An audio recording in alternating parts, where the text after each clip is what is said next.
All right, and welcome everyone to the 2025 Super Mario Bros. 3 100% World Championships. Today we have an excellent matchup between Arlilecay and PapaTate. My name is Marzo2, and I am joined by Neo Shazam. Welcome on in. Welcome, good morning, or good afternoon, or good evening, or night, wherever the viewer is in the world. I'm excited for this one. Yep, runners should be getting ready here. We are waiting for one of the runners to confirm. Yep, looks like the runners are ready, so we can let them loose in the race room.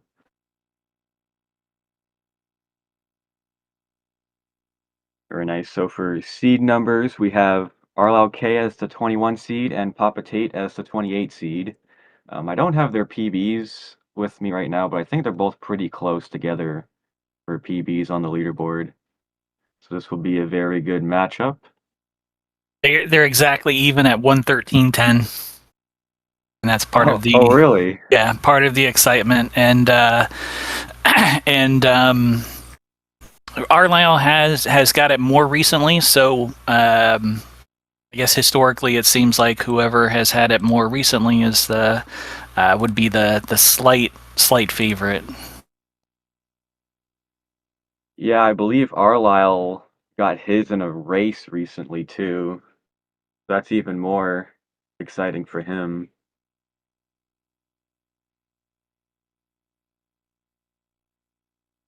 Looks like we have PapaTate just about ready to start here.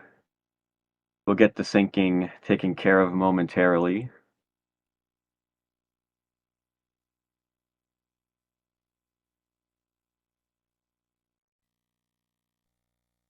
And Alright, Papa so we Tate got said that he likes to go.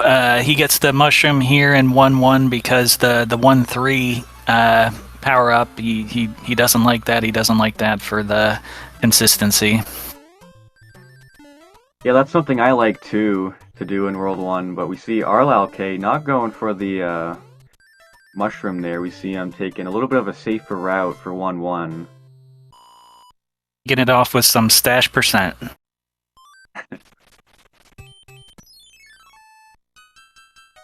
See if any runners get the early 1-2 piece speed. Arlisle doesn't, and it looks like Tate's in a good position to get it, and he does. Saves about half a second, I believe, over not getting piece speed early.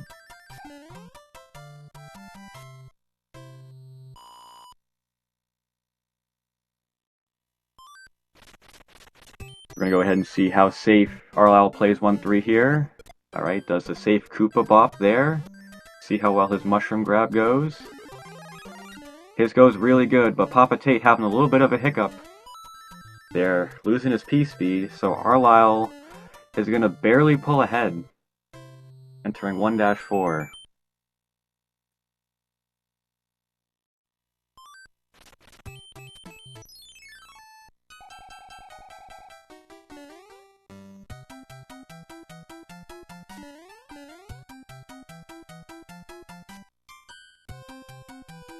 Both runners getting off the blocks as soon as possible to not have any dropped input ruin their early game.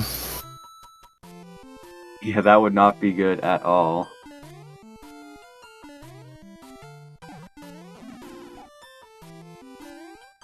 What'll be interesting here is to see if they set up what they set their coin count and what they set their tens point count to try to make sure that they avoid coin chips in this world and future worlds.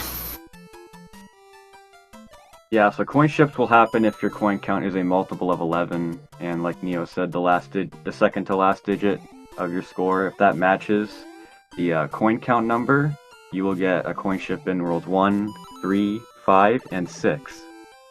So it's very important to look out for that, because coin ships are auto-scrollers that spawn on the Hammer Bro fights, so they are much longer than the Hammer Bros themselves. So if a runner gets a coin ship, they'll try to kill themselves as early as possible, and it's just a big time waste. So gotta look out for that coin count and score.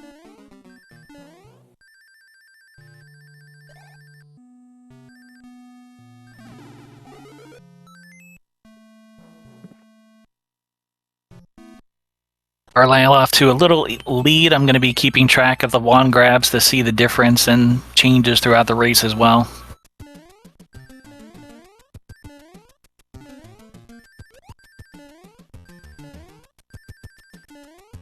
No MFP tunnel for either runners.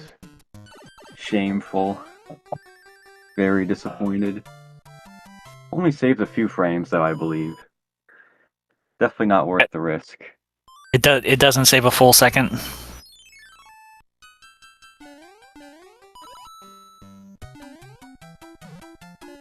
I was shocked to learn that 5-1 doesn't save a full second. I thought for how difficult that one is, it would be more. Yeah. Little delayed. Avoid belly flopping.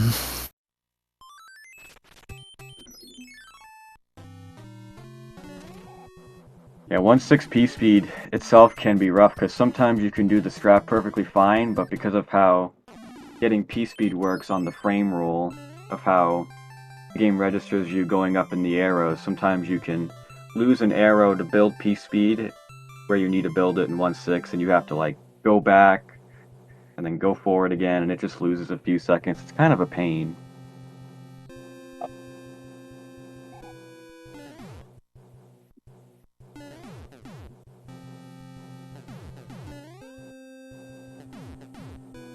So a unique thing about the airships here are the boss kills. So depending on how many movements you do for the castles, each Koopaling kid will have a consistent pattern. So runners are able to kind of figure out how to shoot their fireballs and where to jump and whatever to make the boss kills go as fast as possible. And fire kills for all the Koopaling kids are faster than using the 3 stomping method.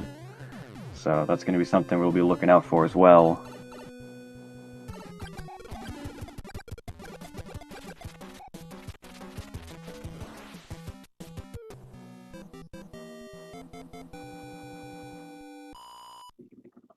Accidentally restarting his timer. Oh no. So it looks like World 1 we have Arlilecay with a 510 PapaTate. It's right on the edge of 513 and 514, so we're looking about around a 4-second difference, maybe a little bit less than 4 seconds, but a good start for both of them so far. I was thinking it may be on his segment timer instead of his real full run timer. It's still okay. We do have them synced up so we can still use Arlilecay's timer if the cropping doesn't get fixed to be able to tell what pace PapaTate is on, but meanwhile he does have a little bit of a hard time. Into 1 here, almost getting hit. Looks like he's getting out of there. So, keeping the fire flower, very nice.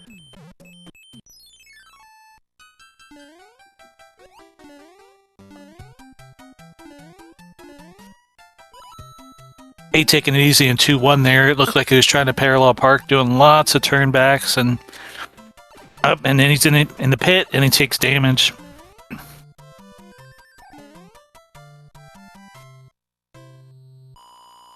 So I think I'm assuming that's a little bit of race nerves popping up now. Yeah, first couple worlds are just real nerve-wracking because of early race jitters, usually, at least from my experience, but I think other people as well. Once you get through the first little bit of the game, you start to kind of get in the groove of the run, and you're not as nervous or less prone to making mistakes. But what's unfortunate about Tate getting hit as early as he did in World 2 is that really the Fire Flower is mostly good for is this fortress that these players are in right now. Fire Flower doesn't really save much time anywhere else. So it's unfortunate that he lost his fire and doesn't have it for the one level where it really matters the most. Yeah, that's going to be 3.5 seconds. Arlilecay with a great 2 got a 279, almost perfect. Tate got the early P speed, but it looks like he clipped off of the last little dry bones before that first pipe, and then not having the fire extends the gap.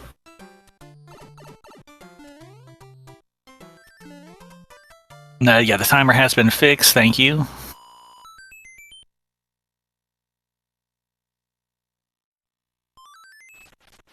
Shoutouts to SpeedGaming, keeping up with providing us with high quality streams. Special shout out to them. We do see PapaTate going for Green Rocket, but throws it a little early. I don't know if that was intentional or not, but I think it only saves a little bit of time.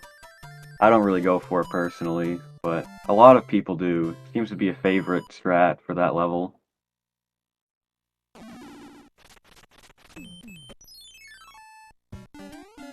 Yeah, I go for it. I thought it was 0.7, but apparently it may be even less than that. It may be just like 0.2 or 0.3.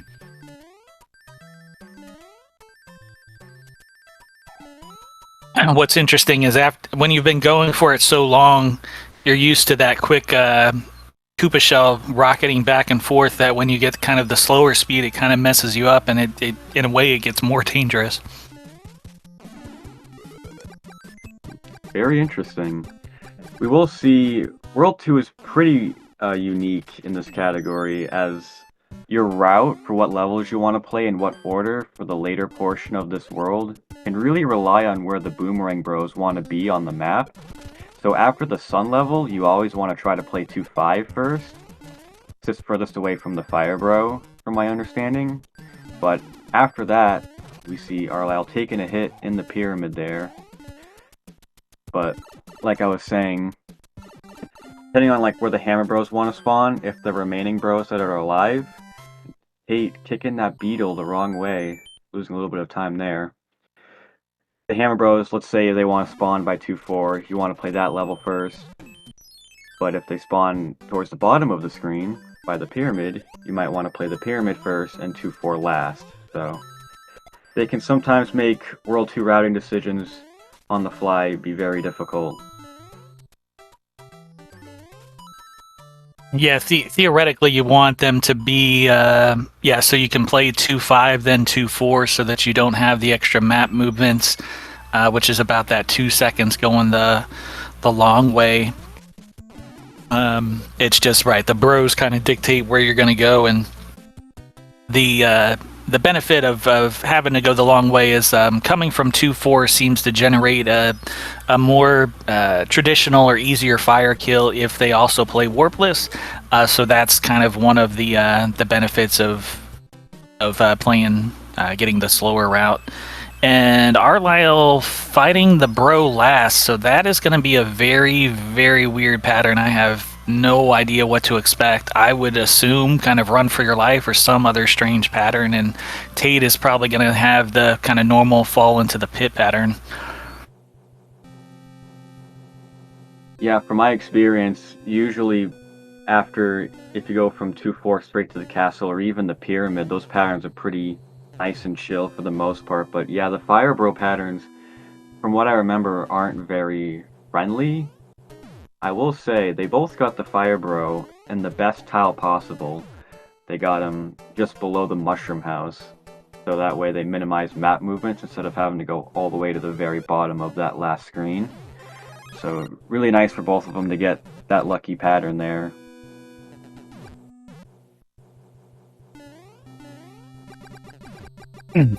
Yeah, and Morton has lots of variation in patterns, so it could be he could walk to the edge and shoot, he could walk to the edge and jump directly at Arlilecay, so I'm really curious to see what pattern he's gonna get and how he's gonna handle it.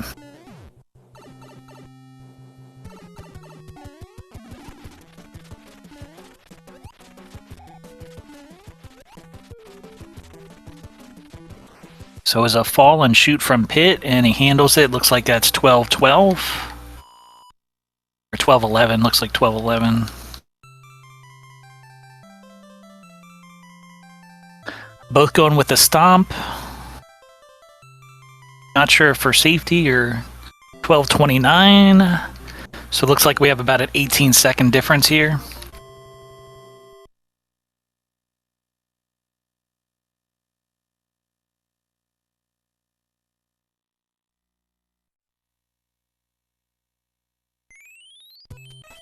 Alright, so World 3 can be a little bit of an entertaining world. The first thing we want to look out for in World 3 is 3-2.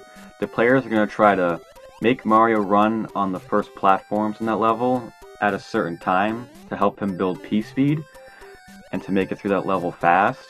But it's really hard to go for that P-speed strat, so we'll see how well the runners can do that. And we also want to watch out for the Hammer Bros to make sure the one on the far right side of the screen doesn't go past 3-6, so we can minimize how many map movements the Hammer Bros will do.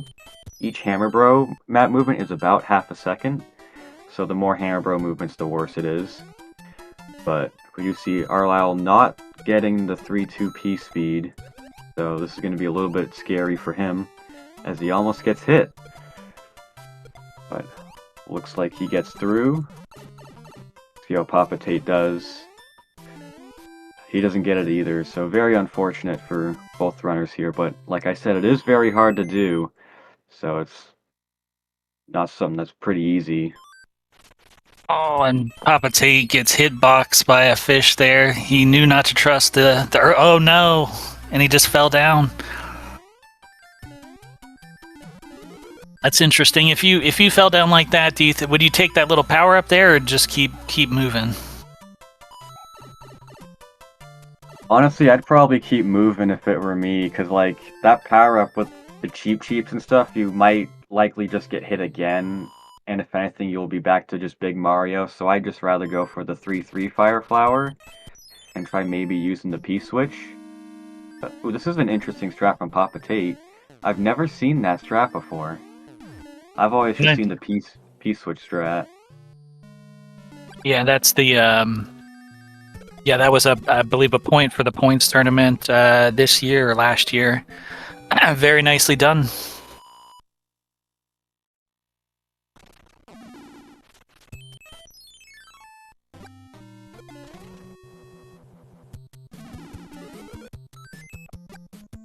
So I believe both players have pretty good Hammer Bro positions. I think they're basically guaranteed to not get Runaway Bro, barring any major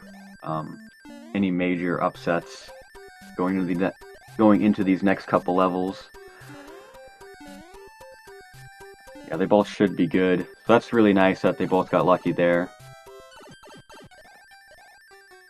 Yep, but with PBs close, hopefully the RNG stays close to keep it as close as possible for the race. And always good to not have a runaway. It's not as devastating in 100% as it is in Warpless, but it can be considerable amount of time.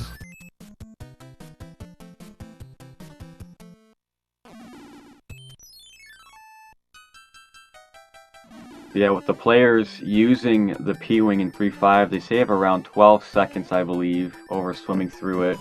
So really convenient that we have one single P-Wing for that one level. And they're going to use it as a damage boost in 3-4 to help build P-Speed earlier.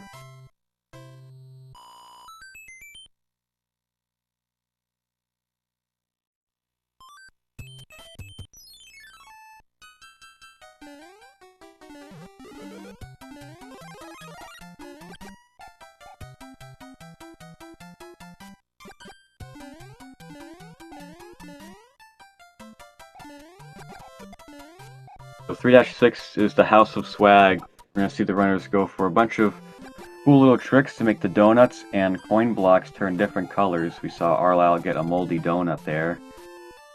And they might use some Koopa shells to make some coin blocks turn green and blue, we'll see.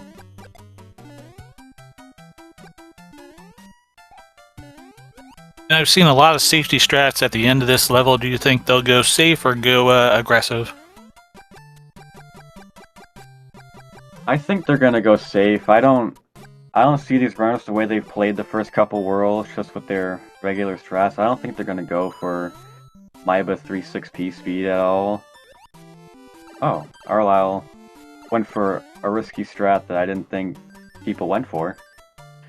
So I guess there's other ways of playing that ending risky other than the P speed strat, but I was wrong about Arlile playing it safe there. Let's see what PapaTate goes for.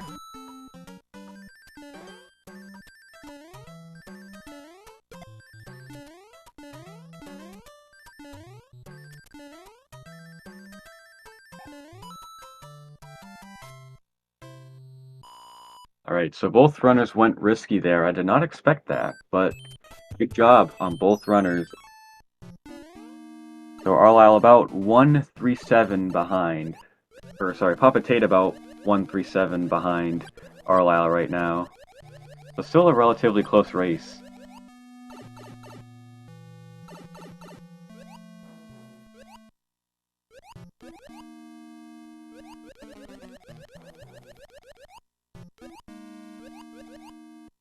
Yeah, and with their kind of experience and gameplay level, there can be very wild swings and difference, so it's good that they're keeping it pretty close so far.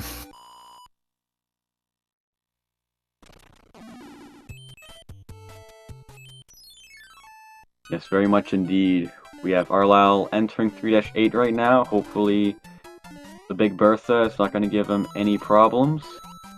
That ice block saved him there. If he died there, that would have been pretty bad. But he gets through very nicely, and we'll have PapaTate entering 3-8 as Arlisle is leaving it.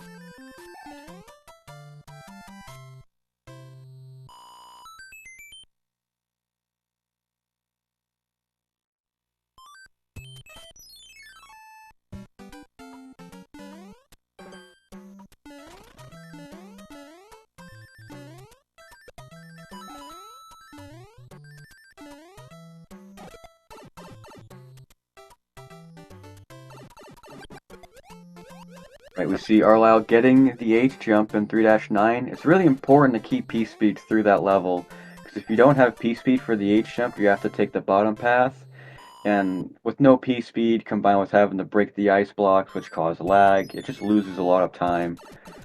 But PapaTate barely hitting that note block, which caused him to lose some speed, and he couldn't get up the H there.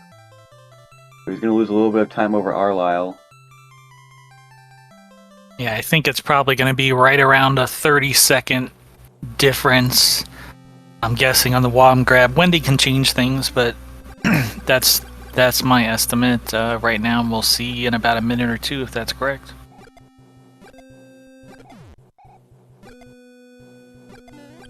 Yeah, and one of the things I found interesting about this airship in particular is that, in my opinion, Wendy is the one Koopaling you'd really want fire for the most because of like how she throws her rings. Fire just makes the fight a lot easier than stomping, but this airship, if you enter without fire, you can't get it. So it's one of the only airships in the game that doesn't have a fire flower. So that's just pretty interesting how that all just sort of came together.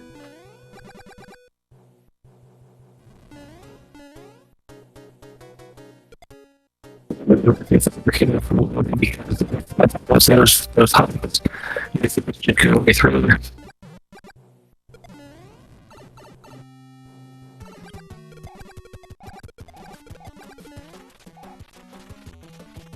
I did notice, I don't know if it was my headphones, Neo, but your mic did come out a little bit weird just for that one sentence. I don't know if it was my headphones or if chat could hear it too. I just wanted to let you know. But we do have Arlisle with a really good fire kill for Wendy. We'll see how PapaTate handles the fire kill.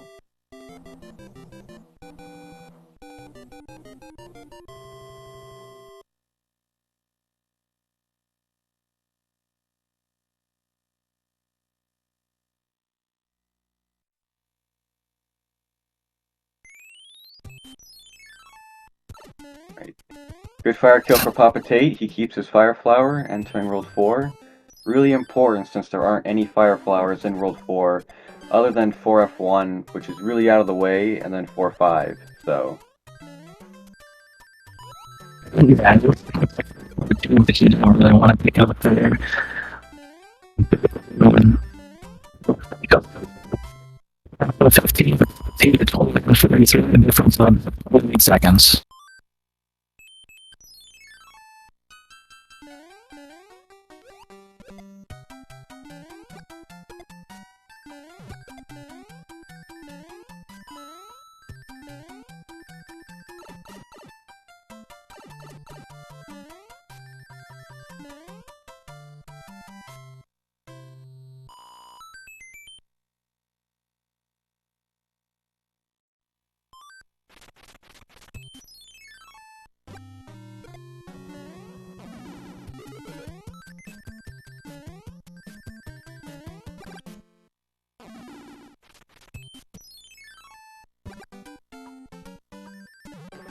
Alright, 4-3. Pretty important level to pay attention to in this run. Really nice to see runners do fast, but it's very easy to mess up. So we'll see how the runners approach it. And Arlilecay gets through flawless 4-3 for him. We'll see how PapaTate goes about this level.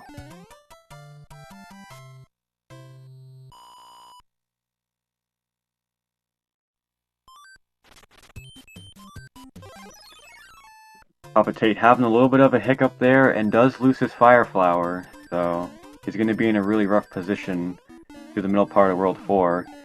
And we see Arlilecay almost had a perfect 4F1, but just messed up a jump there at the end. Still a good job though on his part for getting through arguably the toughest part without getting hit, so good job to him. And we'll see how PapaTate goes about this level. Alright, he does mess up a little bit, but it's alright.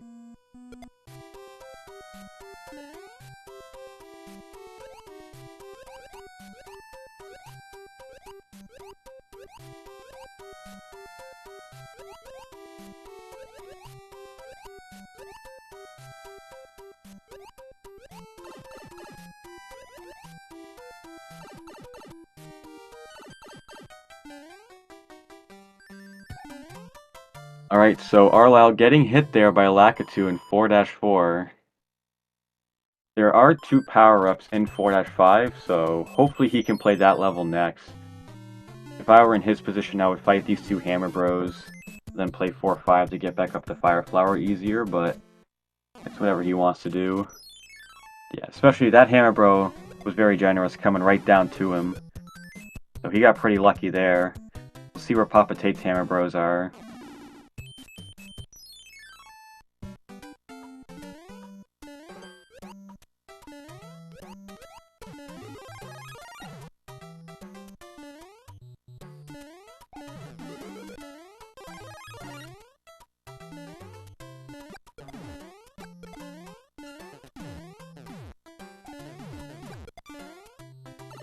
Alright, so Arlilecay is fully powered back up now. Gonna make 4-6 a little bit easier, and we'll make 4F2 a little bit faster, since he doesn't have to grab power-ups there and can kill Boom Boom.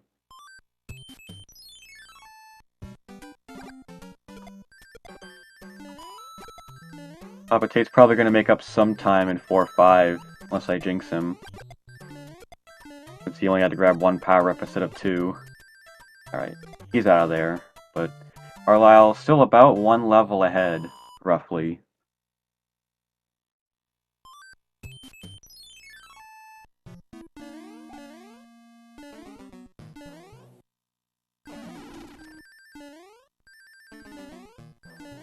And Arlilecay taking damage, trying to go for the early P-speed in 4F2, but jumps barely too late and takes damage. That's going to be really unfortunate, especially because now the beginning of World 5 is going to be very rough without a Fire Flower. He's probably not going to be able to get another Fire Flower until 5-3, so it's going to be unfortunate for him.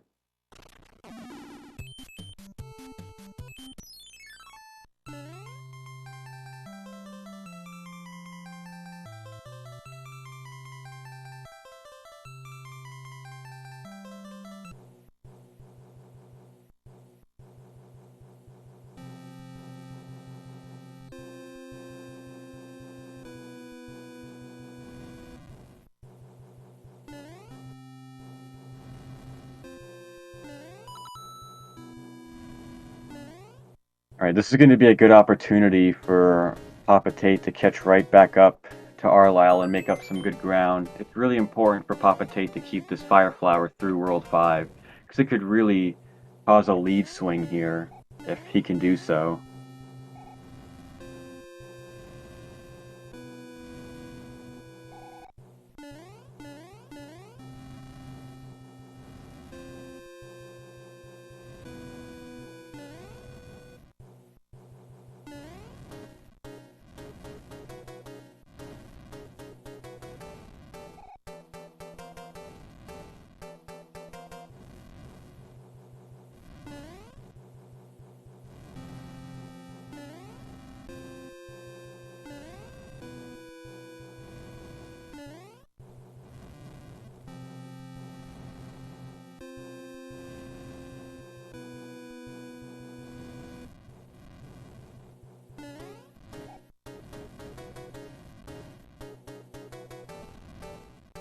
Alright, so I'm going to make a bold prediction that PapaTate's not going to go for a fire kill here, judging by how he went around the World 2 fire kill, but could just merely be a bad assumption.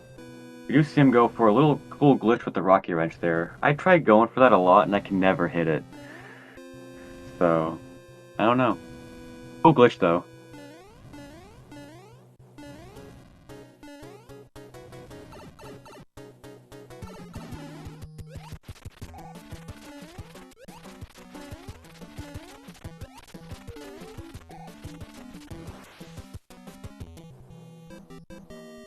Alright, so Arlilecay has a 29-06 split in World 4. I definitely think PapaTate blows the gap. And like I said, if he can keep his Fire Flower, he's gonna really close it into World 5, but... Alright, I think he tried going for a fire kill, but his fireballs didn't hit, and he's just gonna go safe, which I don't blame him at all.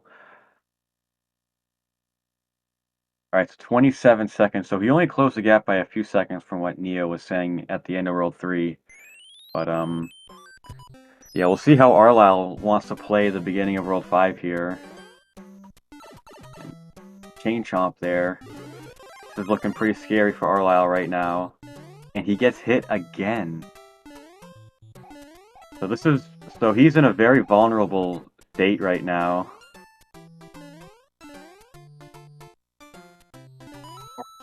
My mic is working better.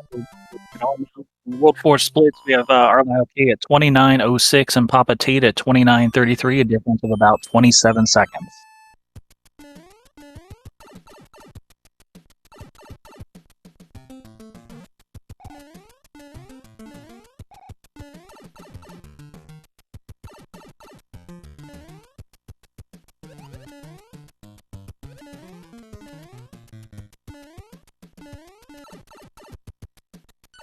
So Arlilecay is going to be small entering these next few levels, so yeah, not going to be able to have P-Speech for 5-3, presumably.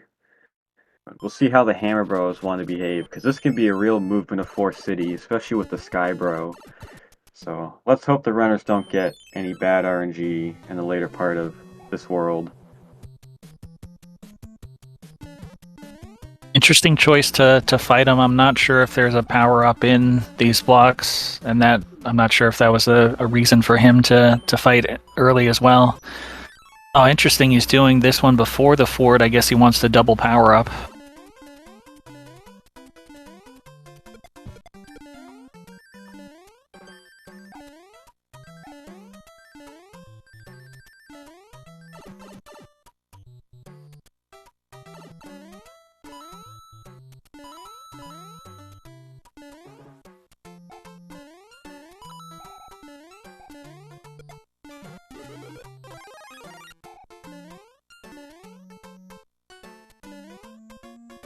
So this is a prime opportunity for PapaTate to make up lots of time here with 5-3 and the Fire Flower and the fort and the Bros. So this could be a big swing to tighten it back up.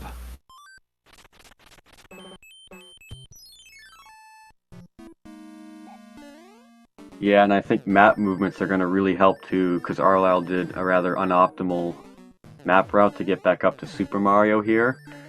So, yeah, definitely a golden opportunity for PapaTate. But he does have coin ship numbers. Hope we didn't just commentator curse him. Alright, He barely avoids it. And gets a move of 4. Wow, he got it really close. How lucky can you be? I think he just realized it now. And he took damage in 5-3, but thankfully he took it right before he can get the power up to get it back.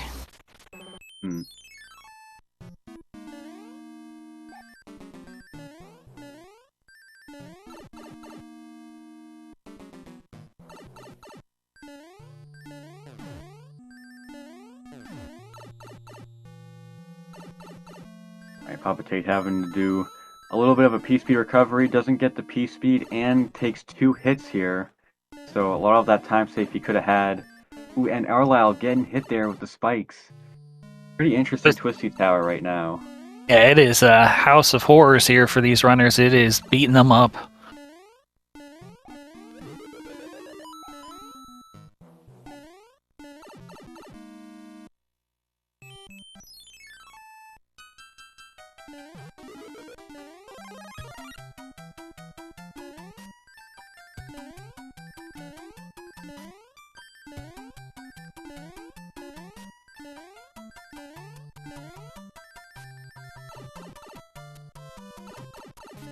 Alright, so interesting divergence in routes here with Arlisle getting the mushroom in 5-4, but PapaTate not going for that. I do think there are other good power-up locations other than 5-4, so I think PapaTate might be potentially saving a little bit of time over Arlisle for maybe a better power-up recovery route, but on other news, they do both get the Runaway Bro in World 5, the least ideal position for him to be in. 8 went out for that 5-5 early P-speed, got it safely, accidentally clipped into one of the blocks. Slow back down. But not bad, not bad. Arlisle with a horrible Skybro position. That is very costly. Hopefully he comes out of there because that can be a 10-second swing.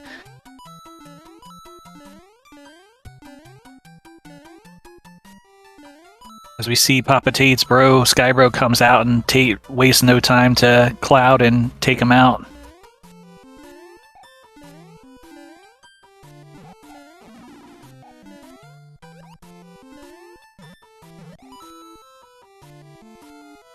Yeah, so this is going to be bad news for Arlisle here, having to lose time for those extra movements of 2 or 4. Like we said earlier, each Hammer Bro movement is about half a second, so yeah, like Neo said also, it could be like upwards of 10 seconds lost on Arlisle's side.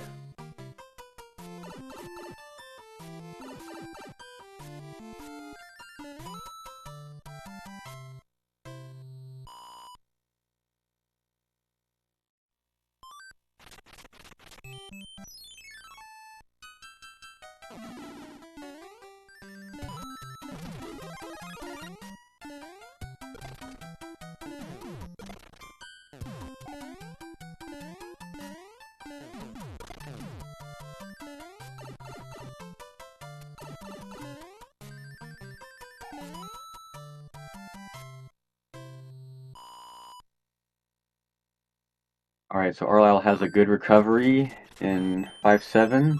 Didn't keep P-speed the whole time, but PapaTate does keep P-speed through the power-up grab, and he keeps it through the rest of the level, so he will be saving even more time on Arlisle.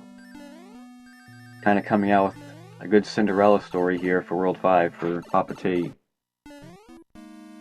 8 with the snipe for Hocus. Arlisle looks like he got a little jumpy there in the 5-4-2. Thought that the dry bones was going to be spawning, it looks like, so he got a little extra jump there.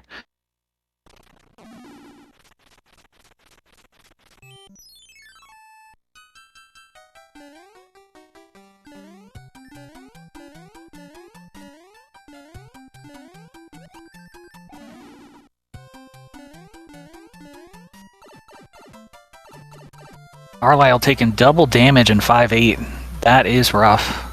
So 5-9 gets awkward, small, and then there's still the bro to fight, so it'll be interesting if he clouds and takes out the bro or plays the level first, and he's going with the level. Yeah, and what's also unfortunate about that hit is that the World 5 boss, Roy Koopa, is arguably the easiest one to fire kill in this run. So Arlisle's not going to have the Fire Flower for that, and he's also going to have to worry about not being stun locked too, so PapaTate's going to have a really big advantage here if he can keep his Fire Flower through 5-9 and into the boss fight.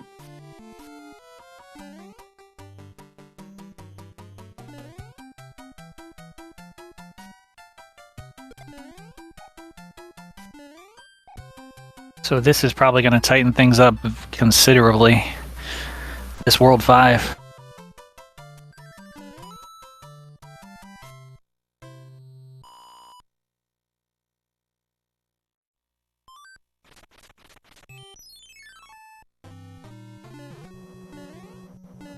Yeah, and another thing too that I just happened to notice is that both runners are in the general vicinity, the general danger zone of a coin ship. They're both getting pretty close.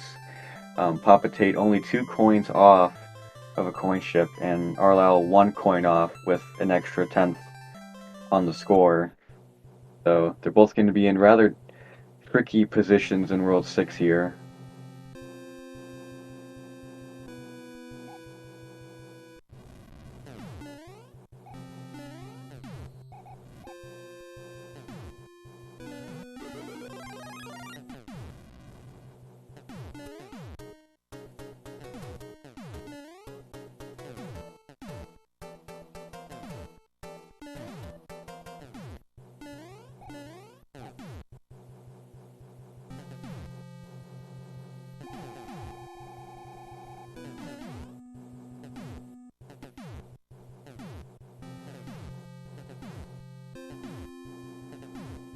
Yeah, so after this fire kill, and I assume Arlisle's going to take it easy in 6-1, get the quick and easy power up, and then it's probably going to be really close when they grab the card in 6-1, as long as everything goes as planned for both.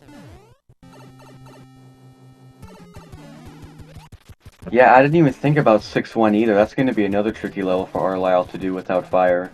I do know there is a fire flower at the beginning though, so I think he won't lose a terrible amount of time if he can play it right, but yeah, what was that time difference on the wand grab? It looks like they're within a second. It looked like 39:59 for both.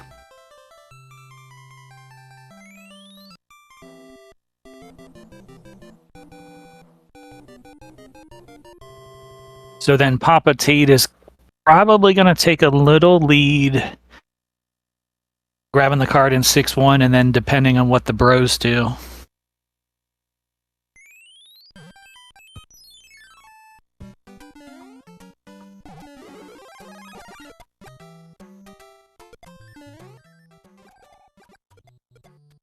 gonna go ahead and switch the audio to PapaTate here. He has taken the lead officially for now. And Arlisle playing it a little bit safe there. He realized that he's on coin ship numbers, and he has to slow down on the ice and just wait a little bit, and now he can reset his count. We almost got a coin ship. Yeah, that's twice now the past couple worlds, just close calls. What's going on with this guy?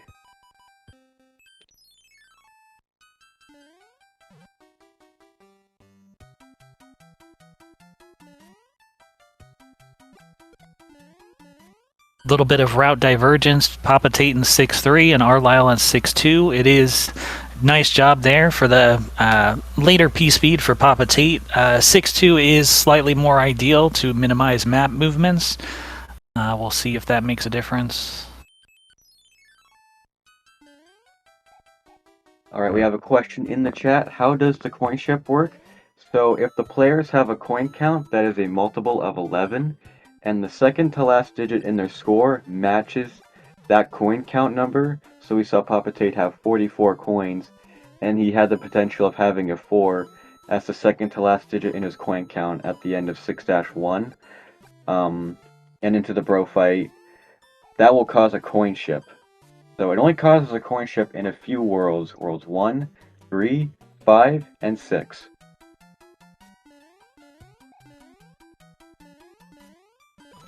And basically, when you finish a level, if your timer ends in an even number, your tens digit stays the same. If your timer ends in an odd number, then it changes, and basically your tens digit changes basically by 50 up or down. So 0 goes to 5 or 50, 1 goes to 60, 60 goes back to 1. 2 goes to 7, 3, and 8, and then 4 and 9 all match up. And what happens is it turns one of the hammer bro, usually the hammer bro that carries the most precious item, into a coin ship, which for the purposes of a speed run is not desirable, because it goes so slow that it's basically a giant time loss, and the the best way to get through it is to voluntarily have your Mario take a death, so that it changes the coin ship back into a regular bro.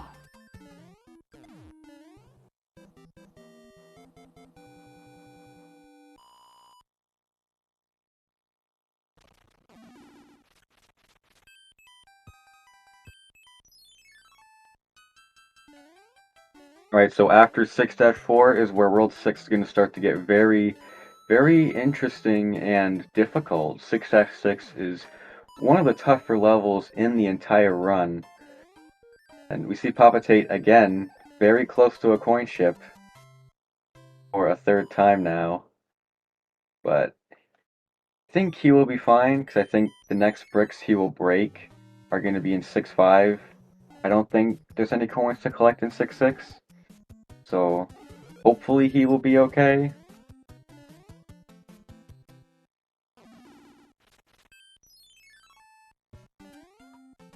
Yeah, he may have to be careful in 6-5.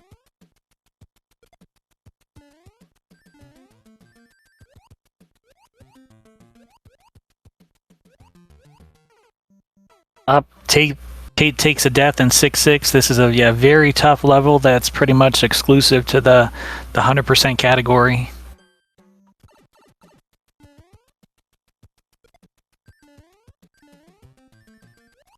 Yeah, that's going to be a major upset for him, and a good thing for Arlisle to catch back up, but I don't know if PapaTate can get through this. I don't know if Arlisle will take the lead.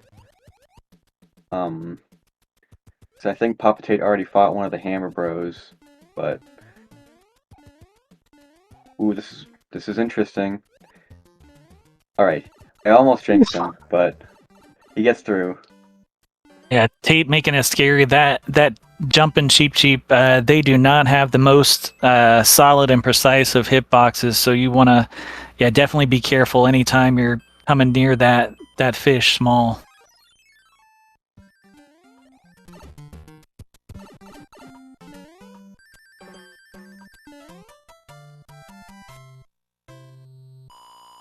He's gonna have to do the backup, or he realized the squirrel kick had been. Arlisle stopping here to pick up the hammer suit. Oh, jeez, Tate must be freaking out, trying to get out the top of 6-5 there.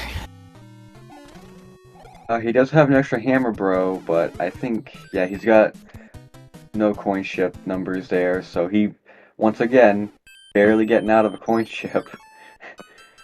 This is quite the run for him. Yeah, living dangerously right on the edge.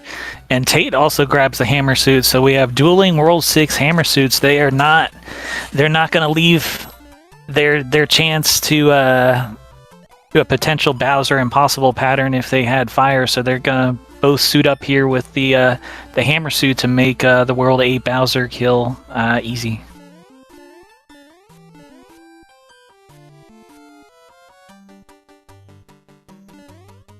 Yeah, I appreciate the hammer suit, getting the hammer suit in World 6 there. Just a great safety strat. Only loses a few seconds, but it really maximizes your chances of having a good Bowser fight. So that way, if you have Fire Flower and you didn't grab the hammer suit and you get hit in the fortress or the super tank, then it's an awkward situation to be in, but with having that extra power-up in your inventory that you will only have for Bowser's Castle, it's just a nice little backup there to have.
Alright, so the next big level that we're going to be looking out for is 6-10. We're going to see Arlisle equip a P-Wing here to be able to fly over this wall and skip most of 6-9. Then he's going to use the tail to fly into a question mark block, grab the Fire Flower, and hopefully keep P-Speed, which is really hard to do in 6-10.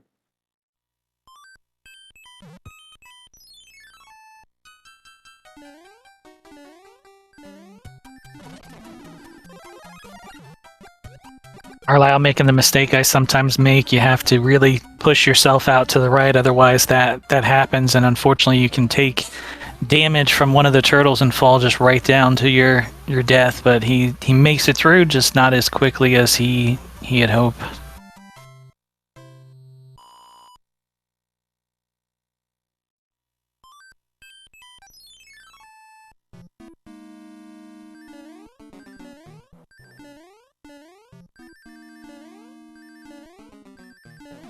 Great job there by Tate. That's how you want to do it, and that's what Arlisle was hoping to do.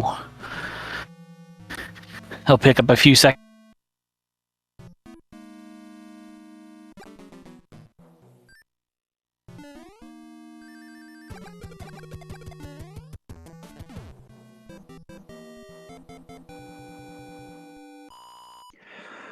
Alright, so heading into my favorite level of the run, we're going to see the players go for a 7-1 sub-pixel manip after defeating the boss here.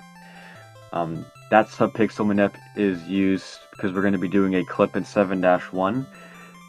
And there are a few different setups you can do. Some people like to do a standing setup clip, so that means you do the 7-1 clip without duck jumping. Some people like to do the duck jumping strat as well, so there's a few different manips that we might see the runners go for here, maybe a little bit of divergence. We'll see.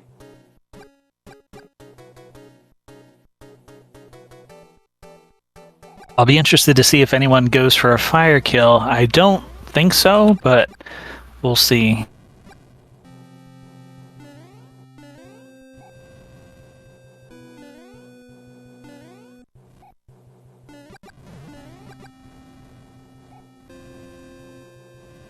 Alright, so Arlisle having to sit with the luggage on the airplane for not getting that clip.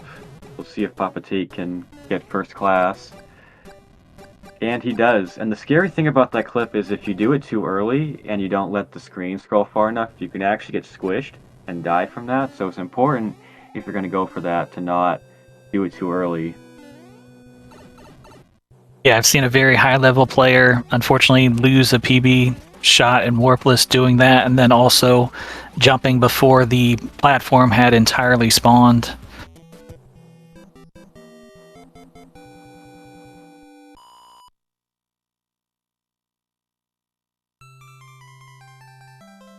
Alright, so judging by the manip that Arlisle went for, I think there's two different things you can do. I think you can do a regular duck jumping clip, or you can do a bonk and then a standing clip in 7-1. I think those are the two different ways you can do 7-1 clip with the manip that Arlisle went for, and I didn't quite catch what kind of manip PapaTate went for there.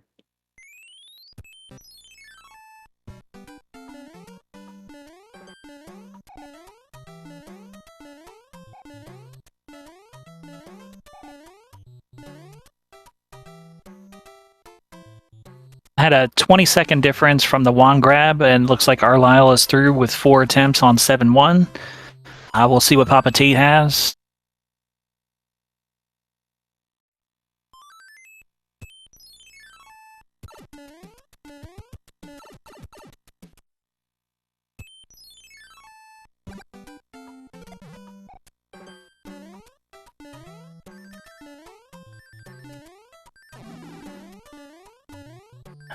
Looks like 9 for PapaTate. So Arlisle is definitely going to be able to widen that gap because of that 7-1. Each failed 7-1 clip attempt is around 2 seconds lost.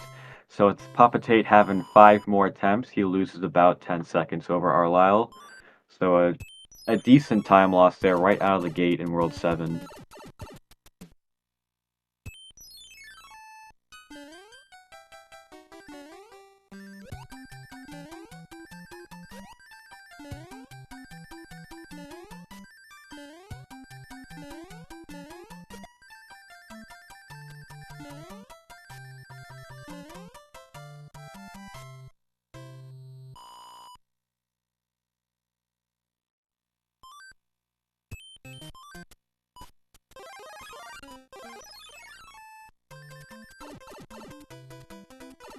See if he gets the 7-5 clip. And he nails it. Really nice clip for Arlile there. He is going to save about 8-ish seconds over having to just take the pipe transitions up to the extra room there. A really nice job for him, and we'll see how PapaTate makes out as well.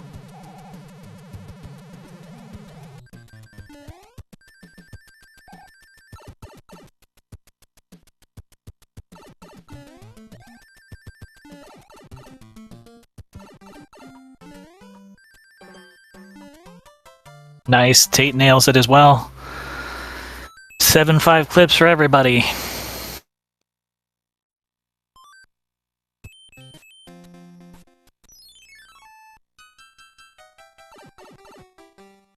And now the most infamous level in the game. Yeah, 7-4 being a long underwater auto-scroller, it is pretty essential for both the players to get out of this level without getting hit and to keep their Tail Mario status. And the reason why is because we don't have enough P-Wings at this point in the game to ideally use one for 7F1. And Arlile taking the hit there. So what Arlile is going to have to do now is he'll play the plant level, probably with a star, and then he's going to cloud 7F1, use a P-Wing for 7-6, and then backtrack to 7F1 and play that level. Since you have to be Tail Mario in 7F1, you have to be able to fly to the top of the screen in the second room to get to the Boom Boom fight. So it's going to lose about 5 seconds of getting hit in 7-4 for the whole run there. And PapaTate had a really close call with those bloopers, but he gets through unscathed. Arlile comes out blasting. Yeah, both of them had bloopers and cheap spawning to try to pin him down, and unfortunately Arlile took damage. Tate was able to take evasive maneuvers to avoid it, and we'll see if he's able to hold it through the end of the level here.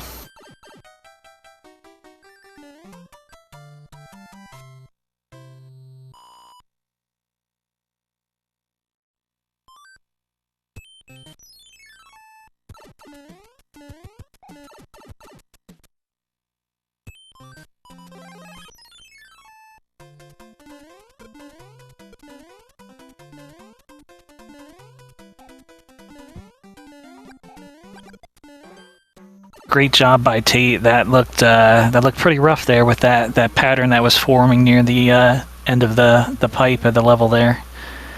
So that should save him at least 2.5, maybe 3 seconds.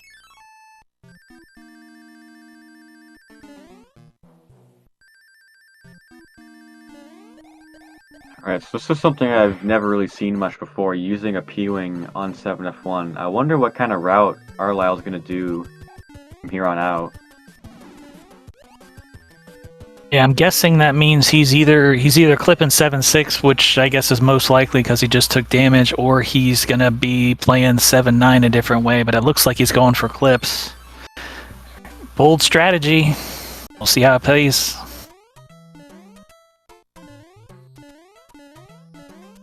Yeah, especially since he still had a little bit of a lead there. This is a pretty bold decision on his part, and it could definitely flip the lead, depending on how long it takes for him to clip.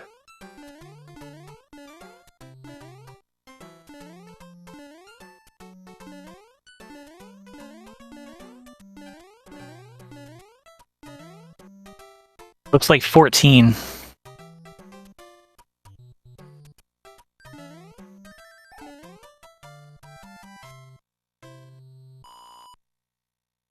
So the race is pretty much nearly tied again, with 14 tries and 7-6. That's going to lose a little over 25 seconds, I believe, for Arlisle. So yeah, PapaTate caught right back up again. And look at this sync.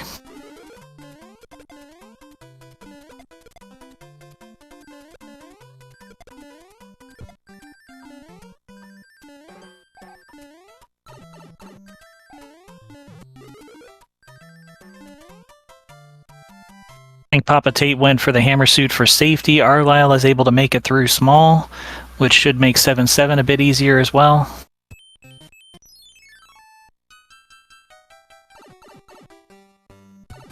It'll be interesting to see what Tate does with the hammer suit. If he just ditches it or tries to hold on.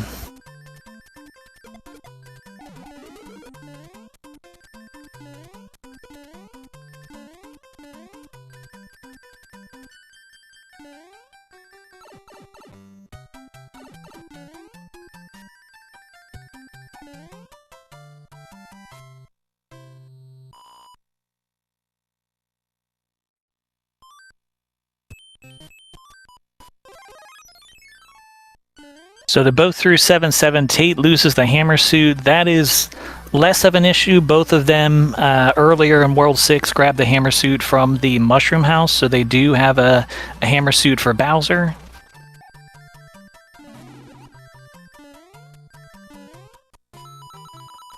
Arlisle with the mid clip in 7-9. Very nice. PapaTate tries an earlier mid clip. It does not work the first time, does work the second time. And gets the second one. Very nice. This is a very interesting race right now. PapaTate coming in collected both those clips. And yeah, they both got the mid clip too, so that's really nice. We got to see both 7-5 clip and 7-9 mid clip. Very nice World 7 for both runners.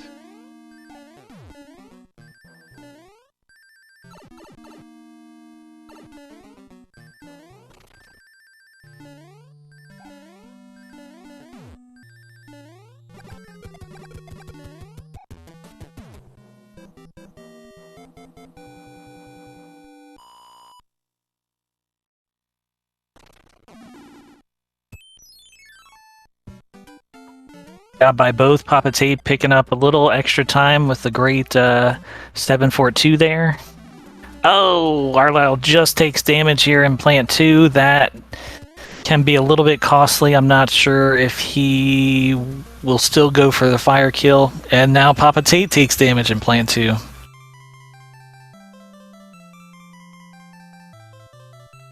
Like we're watching the same run. Got the same stream up. Yep, they have the same PB. I was expecting that it could be very close, and so far it is. We'll see if any of them are going to go for the fire kill on Ludwig. Usually it is much easier coming in with fire. With the power up, I think that may change things. So we'll see if they want to play it safe or if they want to go for the fire kill.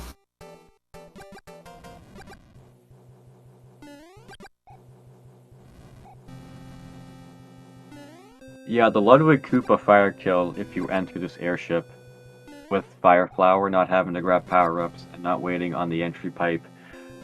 It's a pretty friendly kill for the most part. You can get a decent amount of shots in before you have to stomp him, but having to grab this power-up, you can still shoot a few fireballs at him before you have to stomp him, but not as many. So it's a little bit less of a friendly fire kill, but we'll see if they even want to go for it, if they just want to stomp him anyway.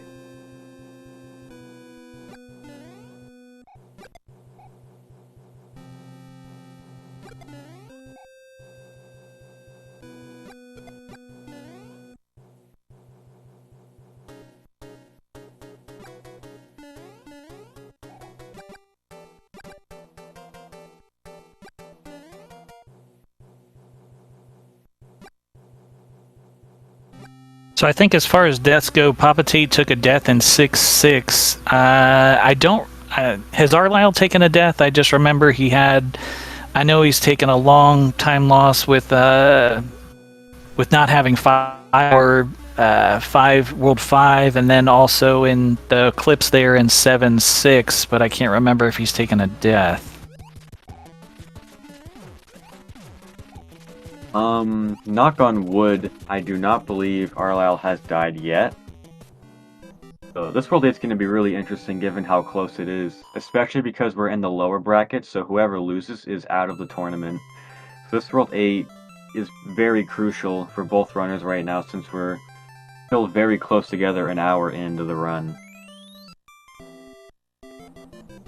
For the World 7 wand grab, I have Arlilecay at 1 hour, 3 minutes, 44 seconds, and PapaTate at 1 hour, 3 minutes, 56 seconds, so we have a difference of about 12 seconds.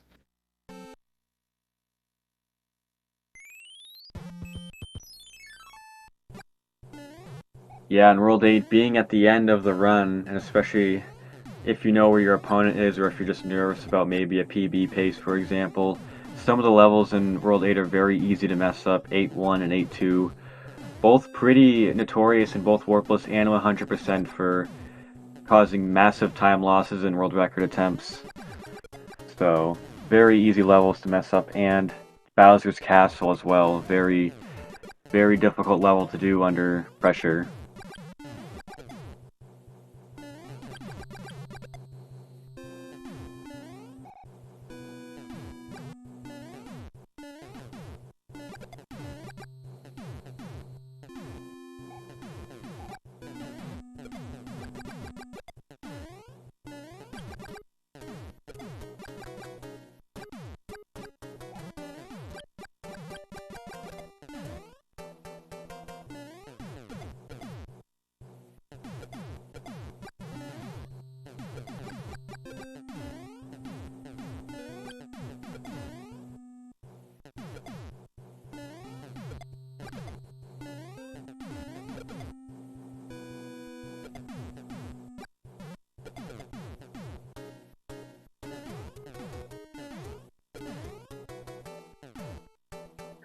But yeah, a lot of World 8 is just auto-scrollers. The first two levels in this world are auto-scrollers. Then we're going to play the hand stages. So speaking of which, why don't we get some hand predictions in chat? All three hand grabs are required, and we see Arlisle getting Rangless. It's going to be a nice time save for him. But like I was saying about the hands, all three are mandatory in this category, but you can still lose time to them depending on whether you can manually enter the level or if the game grabs you and pulls you in. Getting pulled in and having to see the animation loses about a second, so it's still important, especially with how close the race is, that these players get grabbed as little as possible.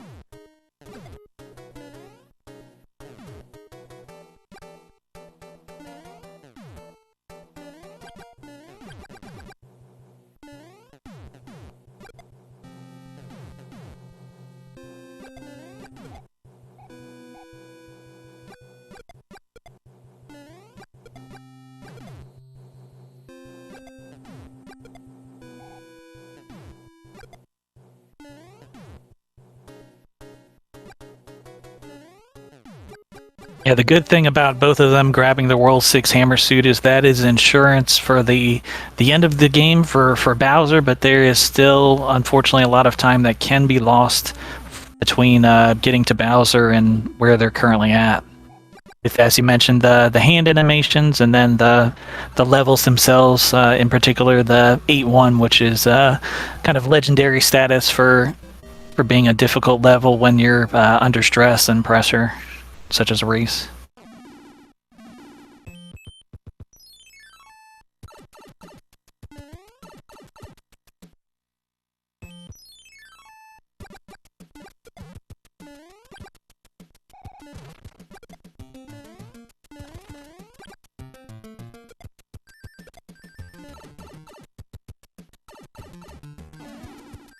Right, kind of a rare sighting here, both players not getting grabbed by the first hand. We call the first hand the 99% hand because almost every time you get to this part of the game, the first hand will grab you. So the fact that both players got by without getting grabbed by that hand in particular is very rare to see that. Yep, and Arlisle gets grabbed by hand 2. PapaTate so far has not been grabbed by any. And then Arlisle also gets pulled in by hand 3.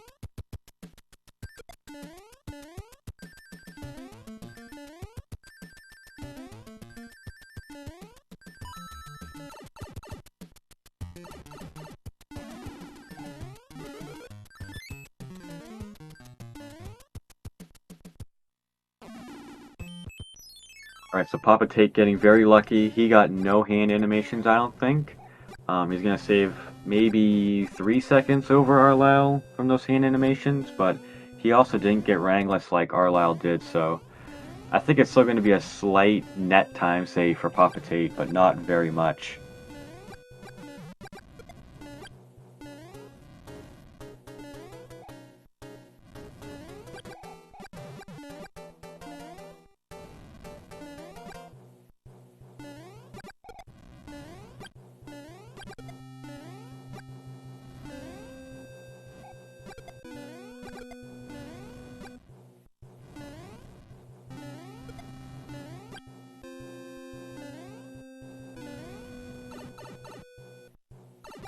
So while we're here, I guess I'll go over what the bracket will look like for who wins and who loses. So, like I mentioned earlier, whoever loses the race is going to be out of the tournament. We are in the losers bracket, but the winner is going to go on to face the number 11 seed, Stewie Cartman, in losers bracket round 3. So that's going to be a pretty fun matchup.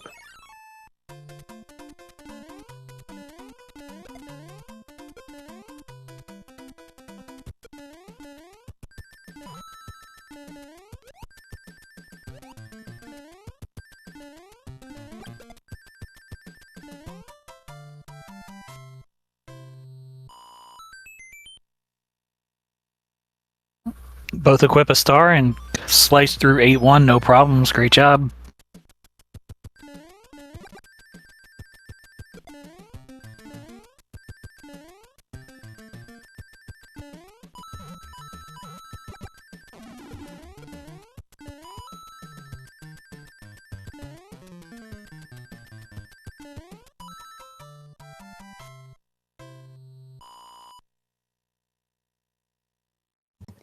Alright, so Arlisle getting hit in 8-2 is going to be a little bit of a setback for him.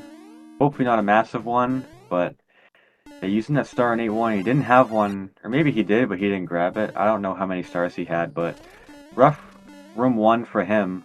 PapaTate's going to really close the gap here.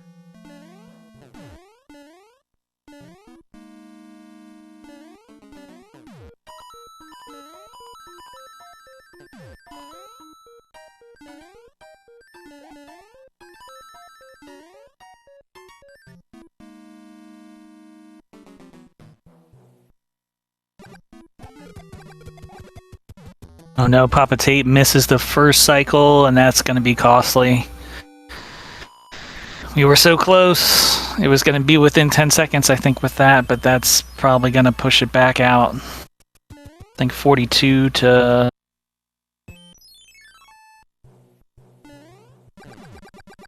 Yeah, that's so unfortunate too, because I think he was good, but like he hit the wall jump pixel, and that barely slowed him down enough to not enter the door on time.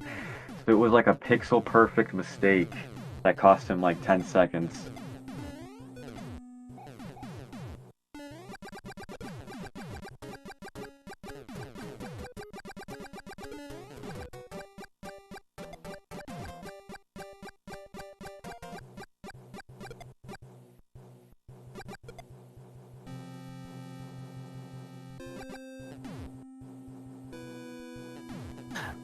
Yeah, it's about 17, 18 seconds. That was about 10 seconds there, so that would have gotten them both within 10. They both have hammer suits, so Arlisle's in the driver's seat. Yeah, there's pretty much...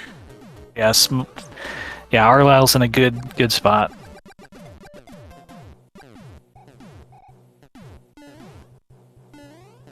Yeah, this has become Arlisle's race to lose at this point. We are entering Bowser's Castle. A lot of things can go wrong and chew a hole in Arlisle's run. So, still anyone's race still, but Arlisle, like you said, Neo, is in a pretty decent position to take this one home. Knock on wood, I don't want to jinx anyone here, or anything happens.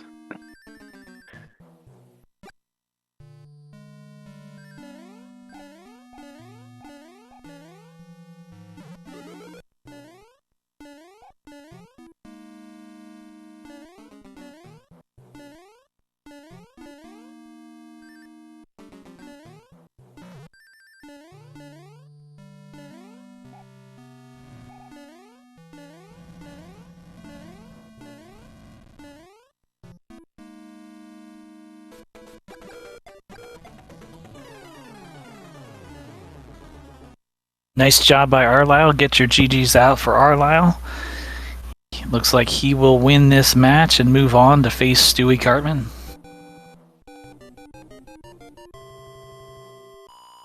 Yes, very excellent runs from both players. Like, pretty close race here. Very entertaining to watch. We saw different lead switches back and forth, and then like one player would make a big mistake, but the other player would make small mistakes, so like the gap would close multiple times. It was an amazing race all around. I'm gonna mark each player as done. Yeah, like you said, Arlisle is going to move on to face Stewie Cartman, and for PapaTate, this will be the end for him, but he did very well. He did very good as well. So hopefully we'll get both runners in for some interviews.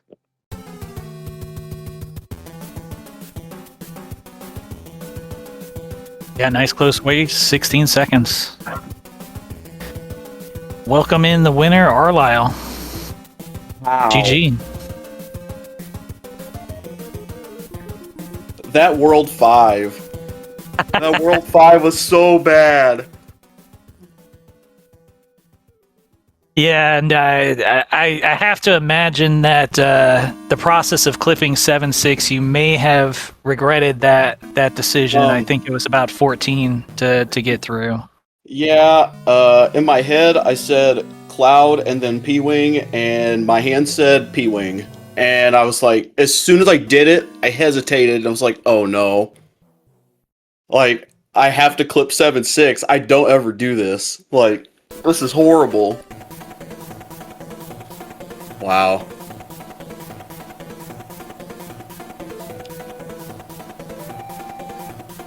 Yeah, GG. So you, so Tate was able to take a lead there in World 5 and a little bit in World 6, and then what happened to him was he died in 6-6, and that pretty much gave back the lead, and that, yeah, that it stayed very close. He unfortunately needed a second cycle to get through 8 fort. Otherwise, it would actually be even closer. So it looked like it was going to be about 6 to 8 seconds. But unfortunately, that second cycle in 8 fort expanded it a little bit as well. But yeah, great race, very entertaining. And right, well, at least somebody got some enjoyment out of it. I was yelling a little bit. I was kind of upset in 5. Like, the story of trying to hold a fire flower, it's absolutely impossible. And then, yeah, and it made the end of 5-9 got a little adventurous as well, being small and kind of forfeiting the Roy fight as well. The fire kill. I'm not a fan. I'm not. That was something. And welcome in PapaTate, GG.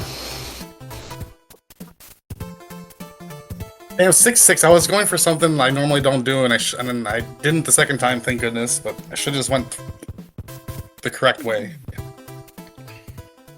Yeah, it was a great race. Yeah, 6-6. Tate had trouble. 7-1 was also a little bit of a difference. It took 4 for Arlisle, 9 for Tate. Arlisle gave a lot of that time back by, it sounds like accidentally P-winging before Cloud, so he opted to clip 7-6, and that took about 14 tries, so that tightened it right back up. He was throwing. He was trying to let me catch up a little bit. No, man, I panicked as soon as I P-winged on the fort. I was like, oh no, like, this is over. This is absolutely done. Like, what am I doing, you know? Hey, Arlisle, I got 6-3 P speed. Just want to throw that out there. Hey, I didn't even try. So there you go. I was green until 4, or well, until 5. 4F2 kind of started the spiral. I was red the whole time, but I did have a gold World 7. Oh, sick. 6-9 worked out pretty well for me. Yeah, very nice glide. And Tate had a very nice 7-4-2 fire. And then kind of, as Mars mentioned, at certain points, your gameplay was very similar. Both of you took damage in plant 7 plant 2, losing the fire flower just before the airship, and it was it was interesting. It was almost like there was a temporary repeat for certain levels where it was just like, oh, this player played it exactly this way, and then the next player plays it the exactly same way. By design. Man, I pixeled the note block, and as soon as I did, I was like, I don't know if I can make this jump, and I didn't bother to pull back on it. Turns out you can't make a jump if you're pixeling on a note block. It doesn't work. Speaking of pixel, I found the pixel wall in 8F. That was nice. I missed the 1 cycle because of that. And, otherwise, I think we were like 4 seconds apart or 2 seconds apart until I missed the 1 cycle. Yeah, about I think it was about 7 or 8 is the count I had. Okay. So I was hoping that was going to stay that close. And another interesting spot is 610. Arlisle made kind of a mistake that I occasionally do. Getting the power up at the beginning is if you don't push off to the right hard enough, sometimes you can take damage on that Koopa and fall down and die. And thankfully you didn't fall down and die. It's just you lost your chance to get P-speed, and that's where Tate was able to do that level kind of perfectly and start to make up some time and keep it close. But it was in general very entertaining race and very fun watch. And anything you guys wanted to add, feel free. Hondo's over. Yes. Yeah, I'll be right behind you on that one, because I don't see myself making it out of this next round. Yeah, you've earned the right to play Stewie Cartman next. So yeah. So you'll get maybe. I mean, he's agreeable to things. So if you want to have a gentleman's agreement for door 3, he'll accept. Against T, 'cause he went for Jesus Clip. So if you want to throw some curveballs in your match, he seems to be someone that's willing to accept and oblige by fun rules like that. So that may be something to work into your strategy. I don't even know. I mean, I can barely play a full run clean. I don't know if I want to add any more to it. That was rough. That World 5, I genuinely thought it was over. I went into 5-1 with no fire, hit a chomp, went back to the start, grabbed a mushroom, hit a chomp. I'm like, okay, sure. Did the 5-3 fire backup to get a mushroom, not fire. So I've never played 5-3 small before. I was like, I hope this is the same. Like, it should be. I hope it is. We're gonna wing it. So. Oh, that's right. And Tate, you were flirting with coin ships. I think at least 2, maybe a third time, and one of the times you had to slow down on the ice and make sure that you didn't coin ship. You were flirting with coin ships at least 2-3 times during this run. So that was another thing that was just wondering if you're going to accidentally get a coin ship, and thankfully we're able to avoid that. Yeah, I like living on the edge.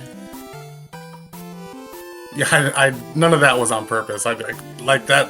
I literally saw that right before I jumped, and thank goodness I did, because I was on an even number and I was gonna get a coin chip.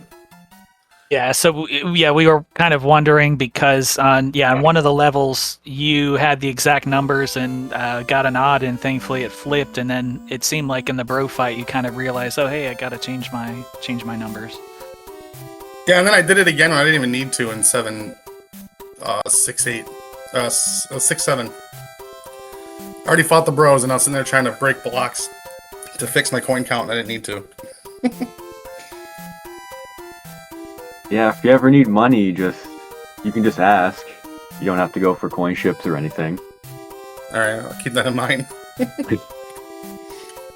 Yeah, no problem. Thanks, but thanks, you guys, Toms. Thanks, SpeedGaming. Thanks, Haxer. Appreciate it. It's been fun. yeah, great job to both of you guys. Neo, any last words before we close this out? Thank you both for a great race. It was entertaining, as pretty much as entertaining and as fun as I expected. So GGs to both. It was very very fun watch, and it's exactly what I expected. And yeah, thanks for Mars for commentating and taking the lead, and then obviously thanks for SpeedGaming for hosting the tournament, and Haxer getting everything all set up. And hopefully this can be kind of a yearly thing, because this is a lot of fun. Anyone catch the winner of Sakali Tsukubi? I don't know, but I'm gonna watch it later. Okay. So don't spoil it yet. No spoilers. All right, I won't spoil it. But yeah, that'll be a good one to watch back too. But yeah, on a final note, GG to Arlisle and PapaTate. PapaTate, you had a really good run. Hope to see you back in future tournaments. And for Arlisle, good luck on your next matchup. That'll be a really fun one. But yeah, also thank you to Haxer for putting this tournament together, and for SpeedGaming for putting these restreams up. And thank you, Chad, for tuning in to the race. My name is Marzo too.